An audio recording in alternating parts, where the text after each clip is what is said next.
Vamos lá, estamos mais uma vez aqui retomando o estudo do livro Memórias de um Suicida, onde eu sou Marco, Antônio Carlos, Luzia, Sueli.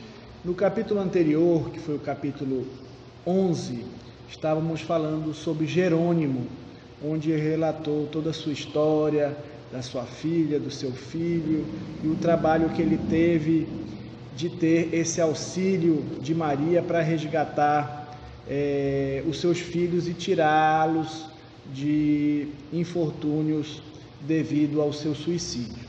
Tanto é que, ao se despedir do Jerônimo, os amigos do Camilo, Mário Sobral, perguntaram ao orientador que os acompanha como seria então o reencarne de Jerônimo, que era uma dúvida, pois todos eles cometeram o mesmo ato, o mesmo erro.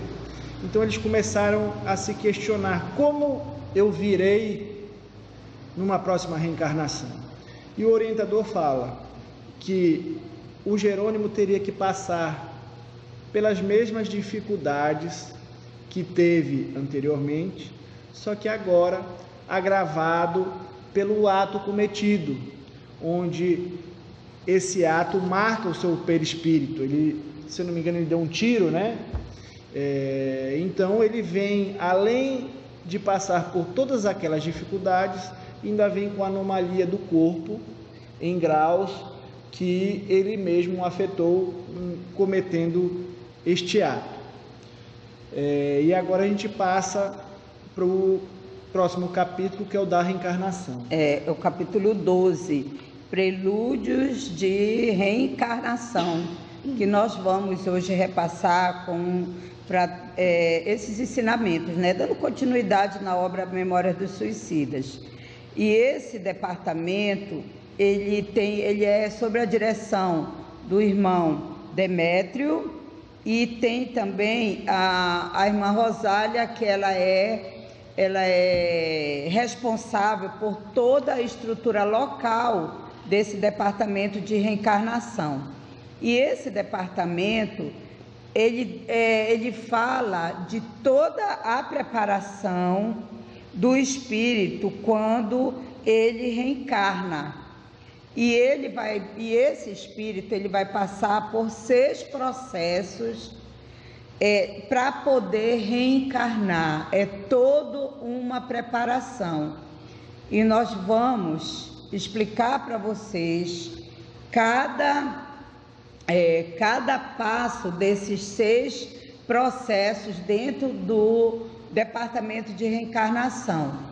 Só que o Camilo, quando chega aqui nesse departamento, ele já começa a relatar que ele já começa a enxergar cores, flores, ele começa a enxergar já algo mais alegre, porque os departamentos anteriores, vocês que estão nos acompanhando, eram cores densas, brancas, cinzas. E quando chega nesse departamento, o Camilo já encontra um local mais alegre, mais agradável, mais de cores. Ele começa a notar também que tem muitas mulheres. Exatamente. Ele começa a notar que tem muitas mulheres, e ele até pensava, como os demais setores, que o responsável seria também um homem que iria receber, um padre, né, um sacerdote. E muito pelo contrário, foi uma mulher e jovem. Qual era o nome dela, Luzia? Era a irmã Rosália. A irmã Rosália. Ela que foi designada para receber nessa visita todos os amigos.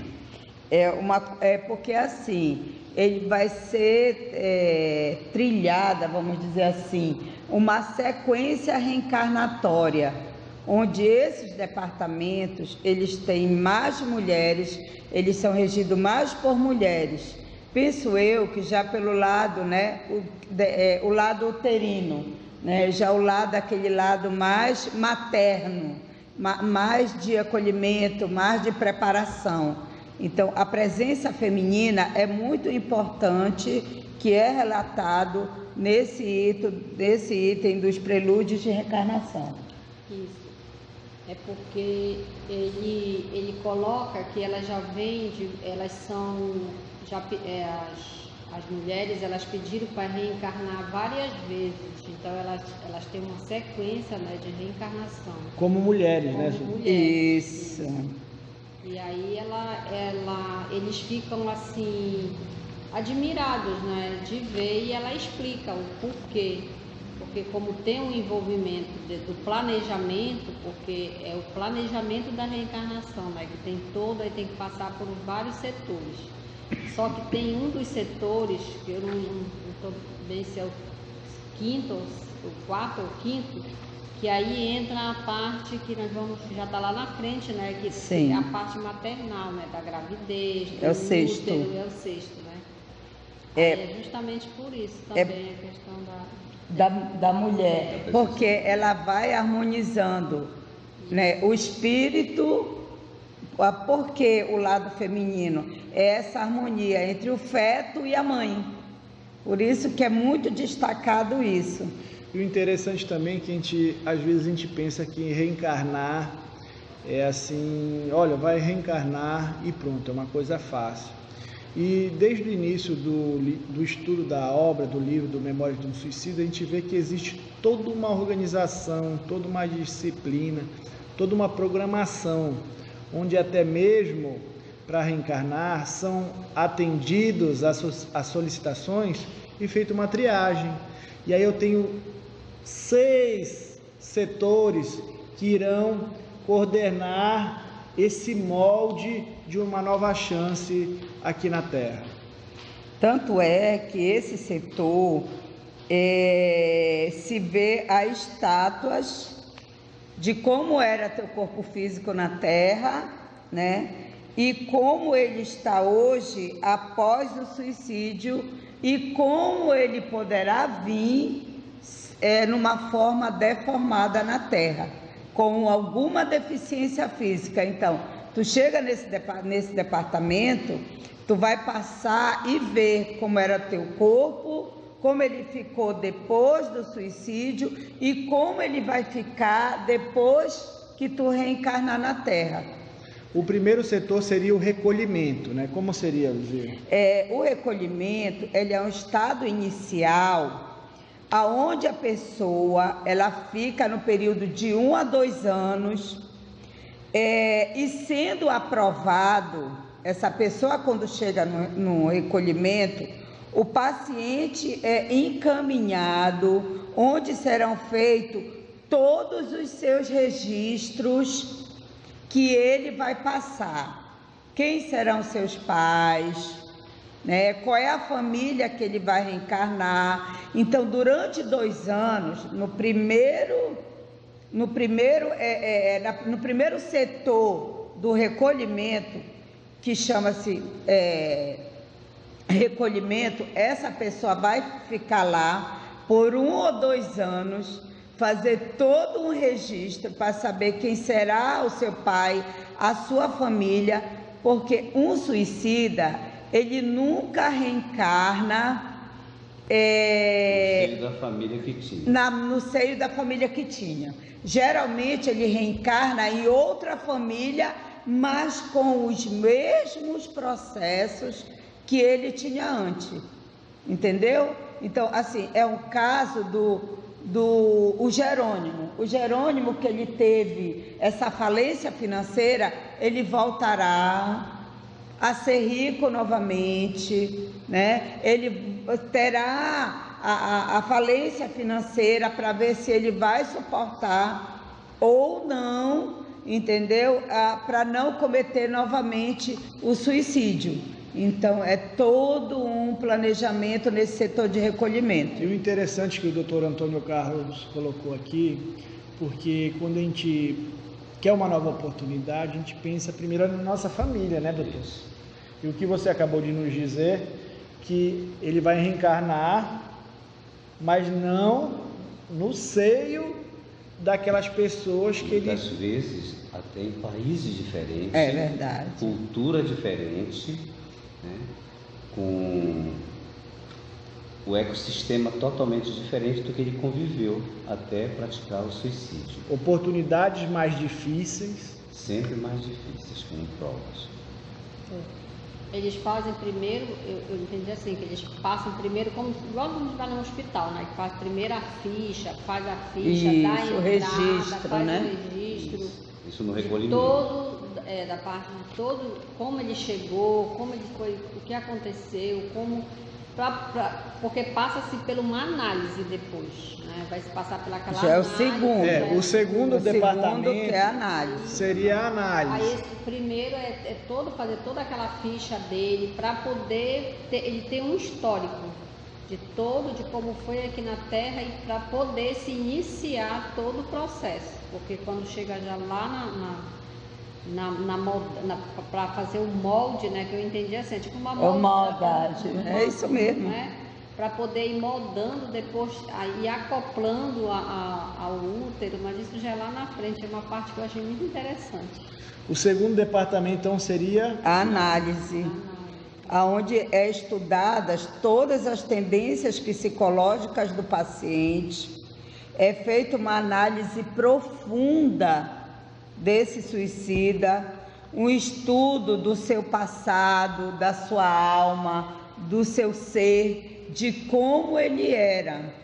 Então, é uma análise muito detalhada, muito profunda, muito minuciosa de todo esse aspecto psicológico também, da sua personalidade, de como. Então, é feito assim um estudo nessa análise. É feito por mentores de alta categoria de conhecimento, de alma, de todo o movimento espiritual, né? E eles, os candidatos à encarnação nesse departamento de análise, eles não têm acesso. É feito pelos mentores, depois vão ser totalmente reavaliados depois do recolhimento, aí vão passar para um outro setor, que seria o setor das recapitulações. Isso. O interessante é assim, que, notem, eles estão visitando esses setores, mas existem setores que eles não podem ter o acesso, que nem o doutor Antônio Carlos colocou. Um deles é esse 2 da análise. Que são gabinetes secretos, inacessíveis a visitantes, às visitantes. Não pode entrar visitante. É quando há, desse setor aí, é quando há a gravidez, né? Porque aí ele passa por todo aquele processo do esquecimento, onde já há a fecundação do óvulo, porque aí à medida ele fica lá, e aí eles questionam, mas como? Mário Sobral, que é muito assim, pergunta muito, ele fica aflito, mas como nós vamos ficar dentro desse departamento? Por quanto tempo? Nós não vamos ser visitados? Não, a partir do momento que entrou, ele vai tendo aquele esquecimento, aí é quando há a fecundação, e à medida que o feto vai se desenvolvendo, ele vai passando por esse processo. Notem que, na realidade, dependendo do grau do suicida, o tratamento é mais rigoroso e é avaliado os méritos e os deméritos. Que já é o terceiro item. Exatamente. Ou seja, se a pessoa estava no manicômio, se torna mais difícil a equipe da reencarnação organizar um reencarne onde ele tenha opções vantajosas, digamos assim. Ou seja, é quase um reencarne compulsório, onde ele acaba reencarnando no estado praticamente que se encontra. Então, dependendo do grau do suicida, até mesmo nessas análises e nessa ajuda da espiritualidade amiga, para que tenha todo um amparato para que nesse planejamento reencarnatório ele consiga, digamos assim, superar as dificuldades, quanto maior o grau do ato, mais difícil é de ter, digamos assim, essas oportunidades. Principalmente porque o suicida, qualquer tratamento em relação a ele tem que ser voluntário. Uma família recebê-lo, uma ajuda, entendeu? Nada é muito imposto devido ele ter desrespeitado uma grande lei que é a lei da vida. Porque você fala assim. E eles não ficam, eles têm um departamento, acho que é o terceiro, o programa de recapitulação. Que eles participam, eles não ficam inativos, como eles dizem no livro, né? Eles não ficam inativos, eles têm participação. Já no caso dos que vêm do manicômio e da torre, não é? Eles não têm, não é, esse benefício, porque eles não têm aquele entendimento, eles não conseguem, então eles têm que ser tutelados, não conseguem fazer isso. Então, é diferente dos já melhorados. Porque esse capítulo, esse departamento, que é o terceiro, é o programa de recapitulação, como o Marquinho falou, que tem os méritos e os deméritos, né? São avaliados, né? Que é tudo avaliado, conforme as concessões de misericórdia que poderão ser feitos ao espírito. Se ele terá ou não deformações graves ou não, para ele reencarnar aqui na Terra. Então, cada departamento, como nós já falamos, o primeiro recolhimento, o segundo análise, o terceiro esse processo de recapitulação, se vocês forem perceber, é um caminho que eles vão percorrendo, isso tudo dentro da disciplina para poder, né, esse suicida, o Camilo, ele vai relatando assim com muita precisão no livro, e ele chega... Sim, fala. Não, só termina. Não, eu já ia para o quarto. Não, vai. Tá? Aí ele passa do terceiro, que é a programação de recapitulação, ele vem para o quarto, que é o setor de pesquisa, onde são feitas as buscas na costa terrestre, a fim de que sejam convencidos os pais desse futuro reencarnante, o que muitas vezes é um trabalho exaustivo, porque eles também participam, né, dessa procura por esses pais, porque muitos pais na Terra, eles não aceitam os filhos deficientes. Tem pessoas que não querem engravidar, né, justamente para não ter.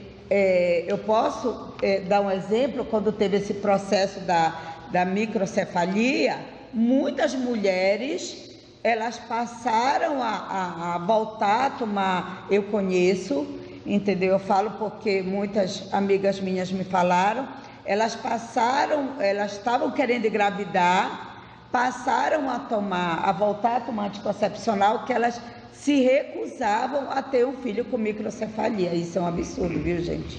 Me perdoem, mas isso é um absurdo. Então, quando nós tivermos que receber um irmão desse, pela misericórdia de Deus, um filho especial, porque já está dizendo, né? Deus dá filhos especiais, papais e mães especiais.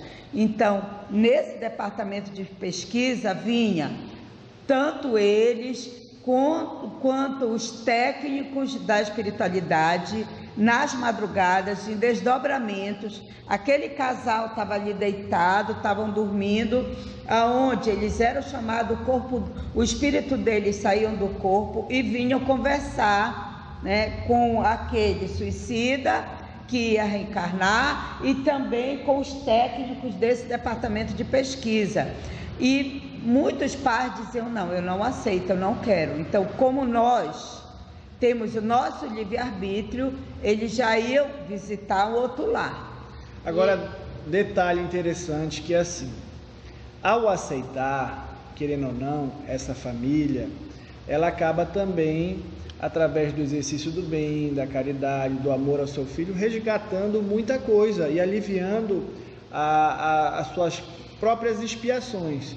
Então, na maioria das vezes, são aceitos esses convites para que, através de amor, do afeto, do carinho, ambos acabem se ajudando.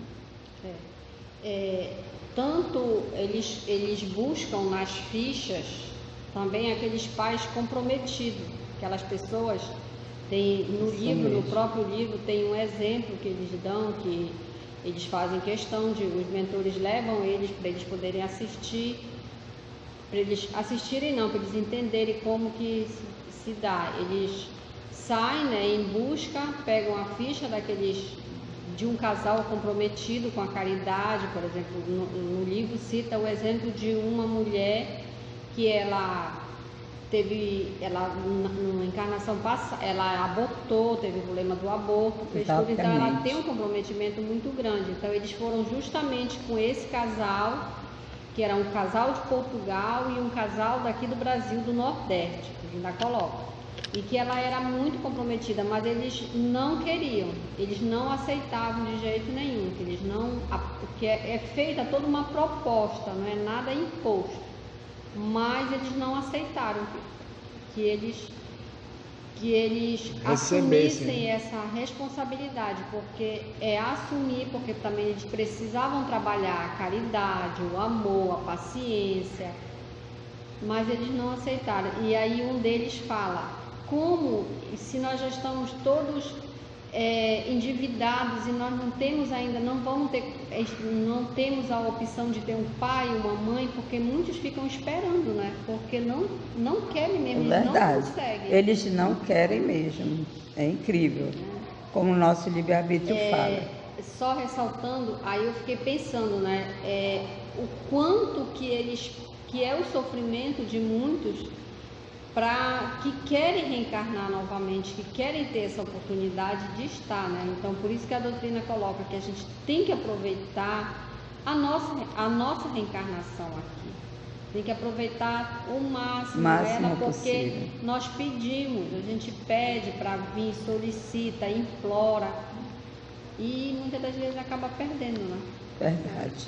Uma coisa interessante também que foi colocado, que na hora que eu li, que assim, existem aqui na Terra, nós encarnados, os nossos delitos, onde muitas vezes acaba passando desapercebido dos olhos dos homens. Só que ao desencarnar, nada passa aos olhos de Deus. Ou seja, existem inúmeros espíritos com grandes débitos devido às suas ações impensadas, e existem mais gente querendo reencarnar do que encarnados. Daí a importância de a gente valorizar essa reencarnação, essa oportunidade, né, Sueli? Então, existem muita mais gente vendo que errou, porque nada passa desapercebido aos olhos de Deus, e querendo voltar para reparar justamente os débitos.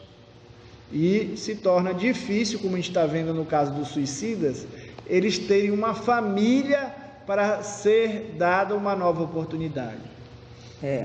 E logo em seguida vem o 5º departamento dentro da reencarnação, né, que é o planejamento dos envolutórios físicos terrenos.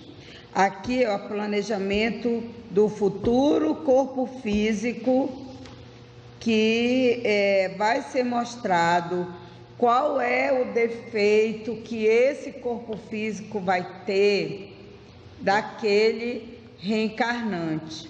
Tanto é que o Jerônimo, ele vai reencarnar surdo, né?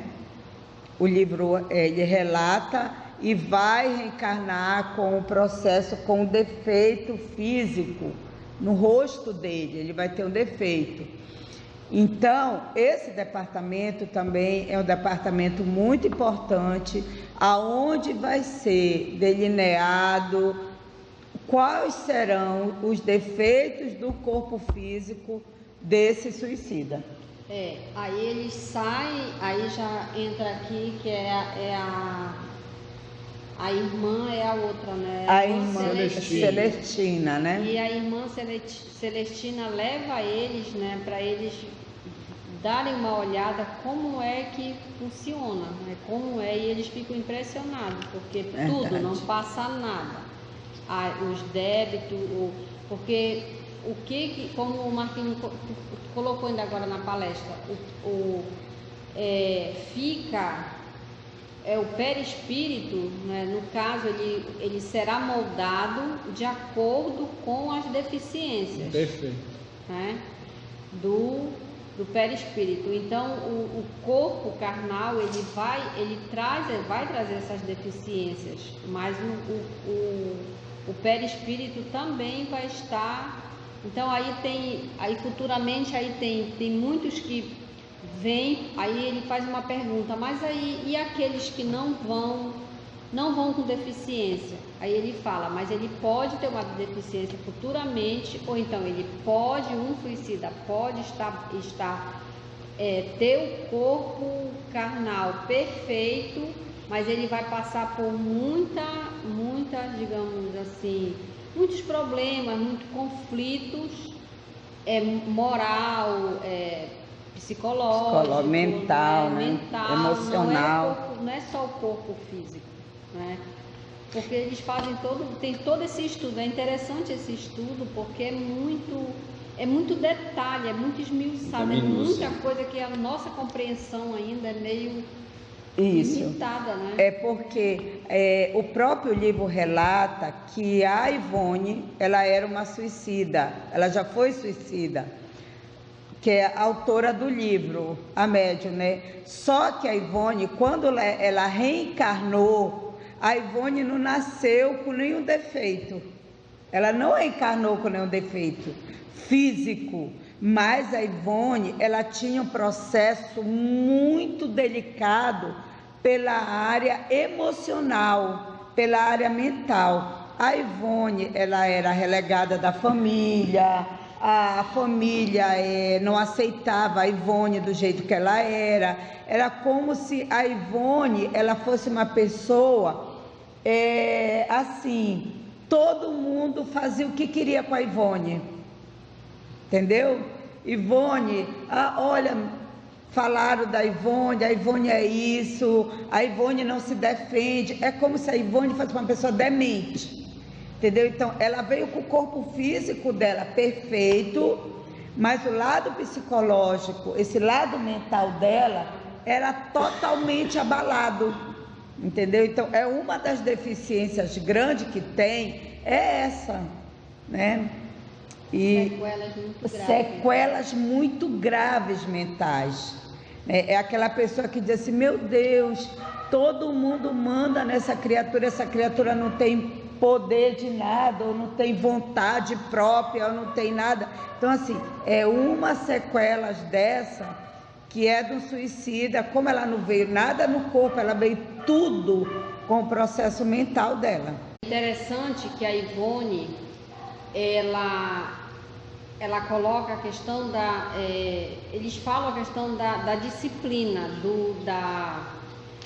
do curso que eles fazem antes da reencarnação, e dependendo de cada espírito, aquele que tem um aprendizado maior, que assimila, que tem uma preparação melhor, ele está bem mais preparado quando chega aqui no plano carnal para ele segurar a onda, porque como eles falam, o suicida,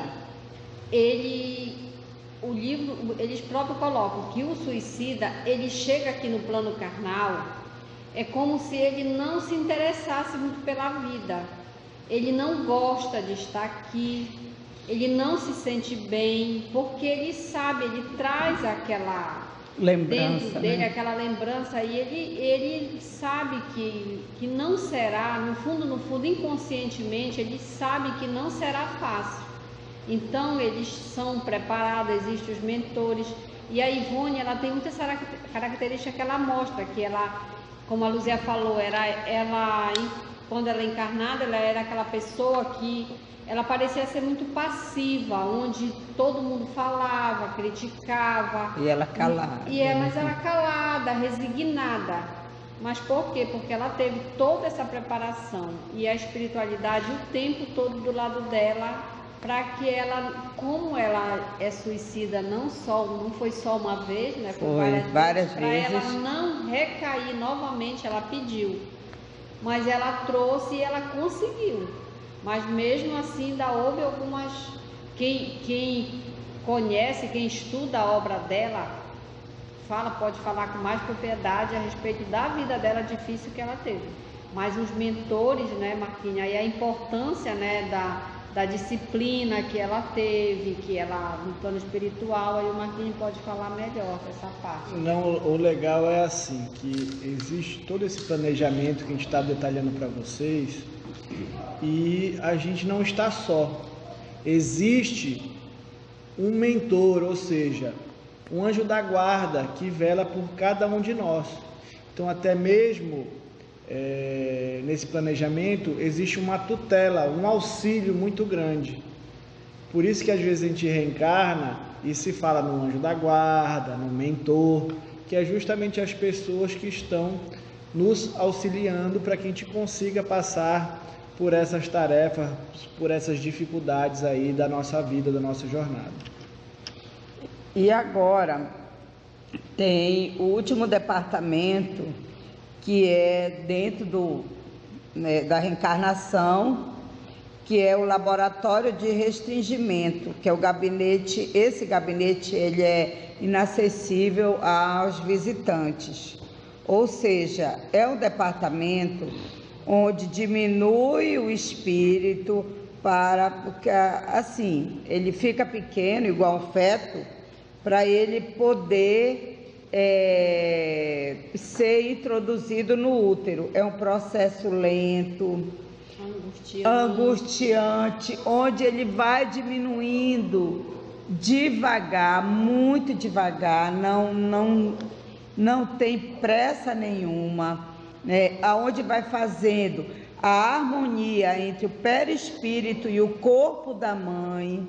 Aí tem o esquecimento, né? Para vir uma nova, ele começar já a pensar numa nova vida, só que é muito angustiante, é muita agonia para ele, porque ao mesmo tempo que ele vai esquecendo, também vai sendo mostrado para ele o que foi que ele cometeu antes, né? Que vem as lembranças e vai sumindo, só que aquilo se torna uma angústia muito grande para esse espírito. Então, até esse processo lento, ele vir e ele ficar bem pequenininho para ele ir para o útero da mãe dele, isso daí se torna assim um sacrifício muito grande para esse suicida.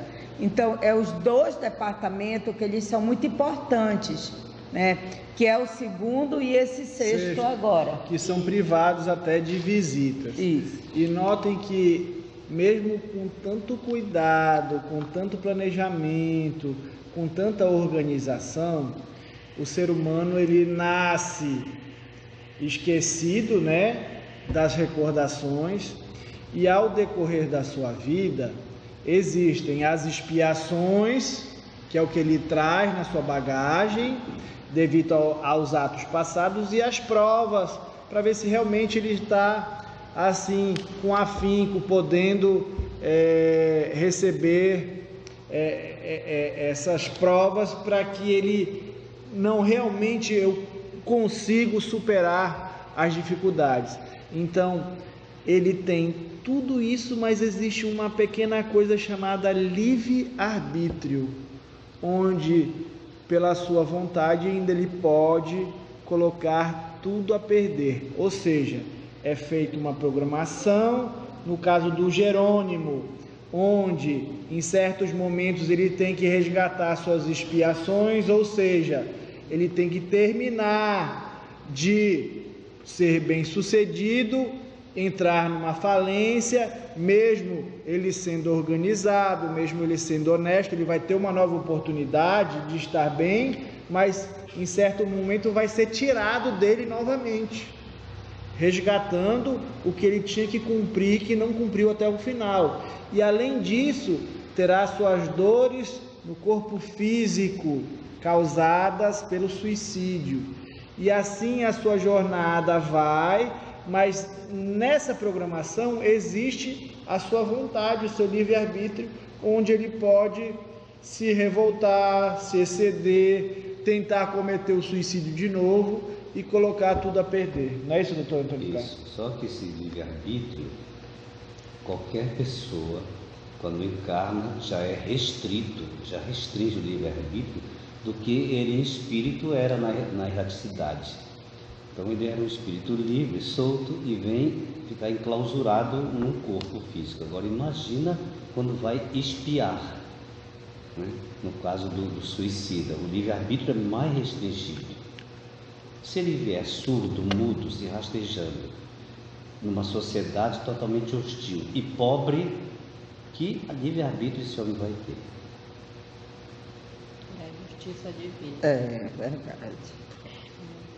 Aí entra uma questão que muitos podem perguntar, mas isso é como o Mário Sobral perguntou no livro, Sim, será isso não é um castigo? Como?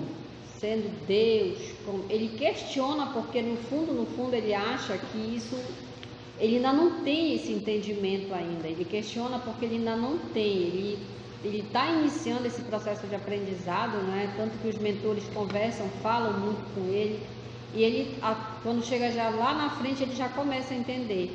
E várias vezes é colocado, a irmã Celestina explica para ele, não é castigo, Deus é justo e bom. Porque tudo que você deve, tudo que você faz que não é de acordo com as leis de Deus, você tem que resgatar um dia.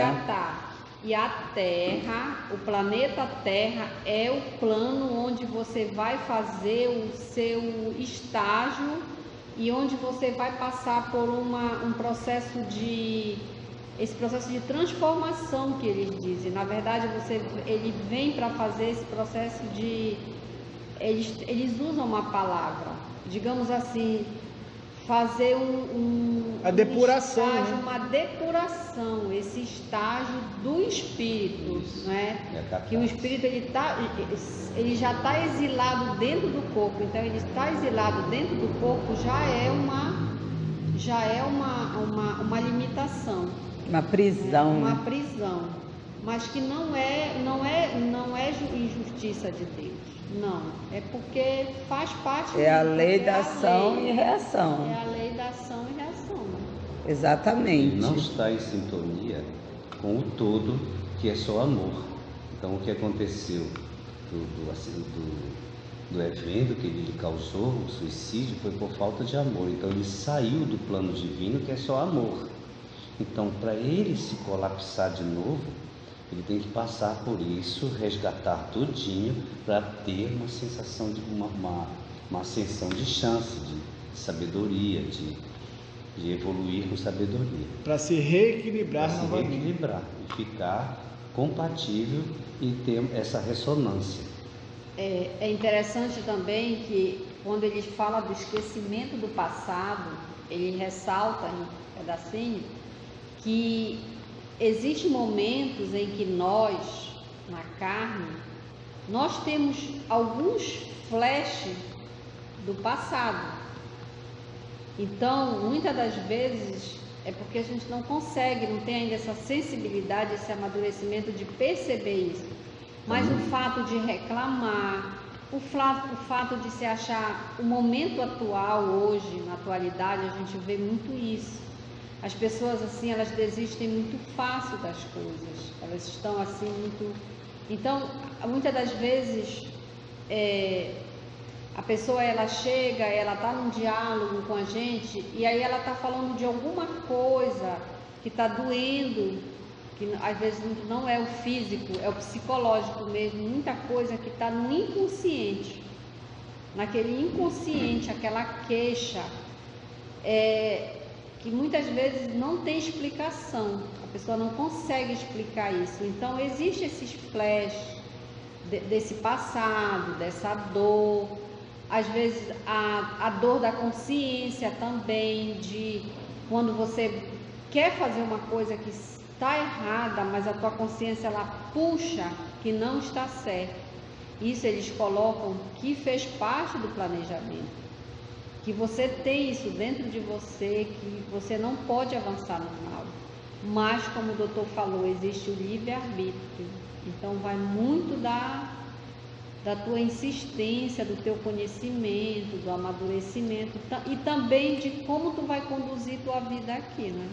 Porque nascer no meio hostil, com a deficiência, tem que ter uns pais muito preparados para ter todo esse aparato, porque os pais são preparados também. E ao adormecer no sono, eles são levados, né? Nós somos levados quando o problema está muito grande, né? Com certeza. O interessante é que às vezes a gente se questiona, se Deus é bom e é justo, por que tem tantas diferenças? E a gente começa a ver que na realidade essas diferenças são causadas por nós mesmos, pelos nossos atos, onde a gente se excede por um lado, comete um erro aqui, um erro ali, e aí no reencarne a gente vem privado de certas coisas onde eu tinha um dia e esbanjei ou não soube lidar, não soube saber aplicar. Então tudo isso, cedo ou tarde, temos que arcar com ela. Recapitulando o que constitui o departamento de reencarnação, existe os setores de recolhimento, o setor de pesquisa, de análise, de recapitulação, de restringimento, para ser restringido. Esse restringimento está relacionado tanto com a redução do processo do perispírito, como também o restringimento que adensa demais na matéria. Então há um esquecimento, que é uma oportunidade para o espírito encarnado fazer uma nova vida. Merecer, né? Merecer. Fazer por onde? Merecer. Isso. Lutar por uma nova reencarnação. Então, o que dá para a gente perceber nesse departamento de reencarnação, que o espírito passa, o Camilo relata que esse suicida passa por esses 6 estágios para ele ser bem preparado, para ele poder reencarnar na Terra, para vocês perceberem como Deus, Ele é maravilhoso, Ele é misericordioso, que Ele dá para a gente essa oportunidade, mesmo o suicida tirando a vida dele, ele vai passar por um processo muito lento, desgastante, agoniante, ele vai, mas ele vai ter a oportunidade de reencarnar para não cometer esse ato cruel, para ele não cometer novamente, para ele não ser egoísta de pensar, né, que ele tem a família, que ele cometeu o ato, mas ficou pessoas para trás, né, e ele não teve essa consideração, ele não teve essa sabedoria, ele não teve essa força, ele não teve essa dignidade de ver que existem pessoas que amavam eles. Então, o departamento de reencarnação é o departamento do Hospital Maria de Nazaré, de muita importância para o suicida. E assim, eles estão nessa ânsia de reencarnar, né, para ter novas oportunidades, e muitos deles estão afoitos. Não, eu vou porque eu vou fazer assim, assado, eu vou reparar meus erros, e a gente sabe que não é tão fácil assim. Então eles estão sendo orientados a se preparar, a ter um pouco mais de calma, porque a Terra, como a gente vive hoje em dia, ela tem inúmeras armadilhas que se a gente não tomar cuidado, a gente acaba caindo. Então a gente não pode deixar os vícios, as facilidades, as armadilhas da vida nos cercarem. Então, se a gente está aqui reencarnado, tranquilo, já é difícil, imagine para quem tem um grande débito.